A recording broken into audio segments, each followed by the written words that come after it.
жители региона недовольны ремонтно-строительными работами, особенно по реконструкции городских дорог, особенно в городе Самаре. И мы говорили о том, что мы тщательно будем разбираться в этой истории.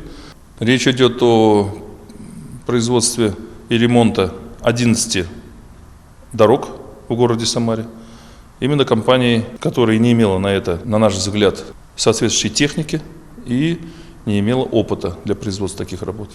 Результатом этого послужило его качество, когда при первых же проверках мы установили хищение средств на сумму на сегодняшний день более 3 миллионов рублей. Это только первые подсчеты, которые дали нам основания к возбуждению уголовного дела, 2, по сути, уголовных дел по каждой дороге. Уверяю вас, в ближайшее время мы исследуем все 11 дорог и зададим вопросы.